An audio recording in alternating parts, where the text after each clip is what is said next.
Bienvenue sur Horizon Famille. Comment réagir face à un enfant qui nous désobéit? Je voudrais te livrer des clés dans cette vidéo qui sont vraiment essentielles, qui sont hyper importantes. Et si tu comprends le message que j'ai envie de te transmettre dans cette vidéo, tu auras absolument tout compris et tu auras les clés pour transformer ta relation à ton enfant, mais littéralement la transformer au quotidien. Face à un comportement inapproprié ou difficile de notre enfant, on va souvent trop être dans le laxisme, c'est-à-dire qu'on va laisser faire, ou bien à l'inverse, on va s'énerver, crier, sortir de nos gonds. Alors, d'un côté, être trop laxiste, c'est quoi? C'est céder face au comportement de notre enfant. Donc, par exemple, face à un enfant qui met les pieds sur la table. Alors on va suivre cet exemple dans cette vidéo. Face à un enfant qui va mettre ses pieds sur la table, on va lui répéter 10 fois de ne pas le faire.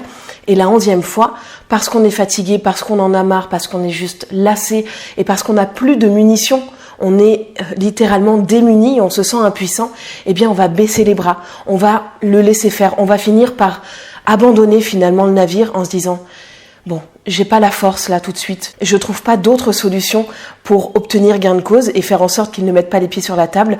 Donc la 11e fois, je laisse faire. Peut-être parce qu'on est trop fatigué, peut-être aussi parce qu'il y a des gens chez nous ou qu'on est dans un contexte à l'extérieur et qu'on n'a pas le temps ou pas l'envie de trouver d'autres solutions pour cesser ce comportement.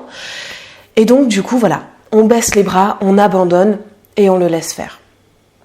Le deuxième comportement dont je parlais, c'est qu'on va, au contraire, du coup, complètement à l'opposé, on va s'énerver, on va sortir de nos gonds. Face à un enfant qui va mettre pour la 10e fois les pieds sur la table alors qu'on lui a répété calmement plusieurs fois de ne pas le faire, eh bien, il continue de le faire. Donc la 11e fois, qu'est-ce qu'on fait?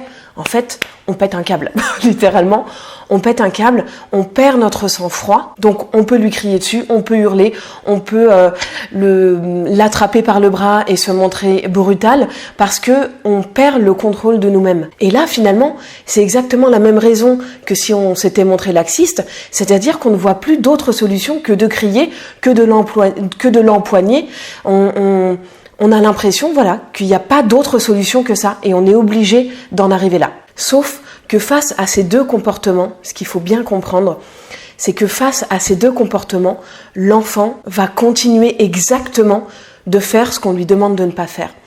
C'est-à-dire qu'il va continuer de mettre les pieds sur la table. Parce que ces deux comportements, d'être trop laxiste ou carrément à l'inverse, de sortir, de s'énerver, de sortir de ses gonds, eh bien, ça va renforcer le mauvais comportement chez notre enfant. Et ce qui est essentiel pour nous de comprendre en tant que parents, c'est qu'un enfant face à un parent qui perd le contrôle de lui-même, aussi bien parce qu'il baisse les bras que parce qu'il s'énerve, eh bien l'enfant se sent insécurisé.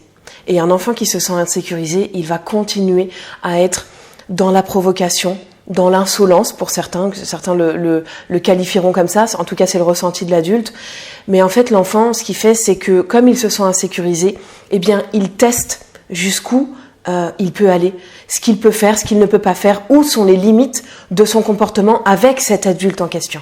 Et la clé ici réellement c'est de trouver l'équilibre entre la bienveillance et la fermeté.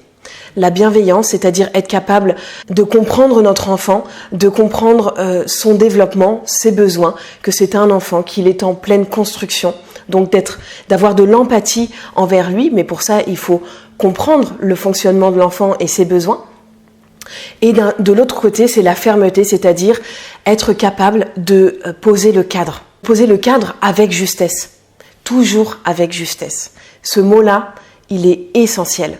Et un enfant qui est face à un adulte qui est capable de faire preuve, justement, qui est dans cet équilibre entre bienveillance et fermeté, c'est un enfant qui va se sentir complètement sécurisé. Parce que c'est carré, parce qu'il sait où il va, il sait ce qu'il peut faire, il sait ce qu'il ne peut pas faire. Le cadre est justement posé. Le cadre est justement délimité. Et l'enfant se sent alors sécurisé. Et à partir du moment où l'enfant se sent sécurisé, alors, il est libre. Il est libre d'évoluer, il est libre de grandir, il est libre d'expérimenter, d'apprendre. Il est libre d'aller vers les autres vers le monde, vers l'inconnu. Il se sent libre et il est capable de tout. Et un enfant qui est libre, c'est un enfant qui est capable de s'autodiscipliner, c'est-à-dire de savoir par lui-même ce qui est bon et ce qui est juste, sans qu'il ait besoin toujours de l'adulte qui soit non-stop derrière lui à intervenir sur tous ses faits et gestes.